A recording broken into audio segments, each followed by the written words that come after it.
আজ বিকেলে আমি আর ভাইটাই দুজন মিলে আমাদের একটু মাঠের দিকে ঘুরতে বেরিয়ে পড়লাম। যেহেতু বিকালবেলা আজ বসেই ছিলাম, তাই ভাবলাম আজ একটু মাঠের দিক থেকে ঘুরে আসা যাক, আর তোমাদেরকেও আমাদের এই গ্রাম বাংলা প্রকৃতি পরিবেশের কিছু দৃশ্য দেখানো যাক। কারণ তোমাদেরকে আমাদের এই প্রকৃতির দৃশ্য কিন্তু অনেকদিনই দেখানো হয়। তাই আজকে দুজন মিলেই, আমি আর ভাইটাই দুজন মিলেই বেরিয়ে পড়লাম আমাদের একটু মাঠের দিকে। আর তোমরা তো জানোই যে কিছুদিন আগে আমাদের এখানে বন্যা ঢুকে গিয়েছিল, আর এই সকল চাষের জমি কিন্তু সব ডুবে গিয়েছিল।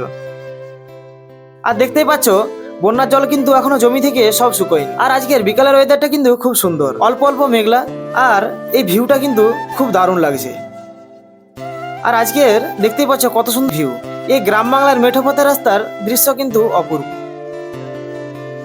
আর এই সুন্দর দৃশ্য দেখতে দেখতেই পৌঁছে গেলাম আমাদের এই সামনের ছোট্ট খালটিতে। আর এই খালটাও কিন্তু সম্পূর্ণ বন্যার জলে ভরে গিয়েছিল। তো দেখা হবে অন্য কোনো একটা নতুন ভিডিওতে। এখন আমি চললাম।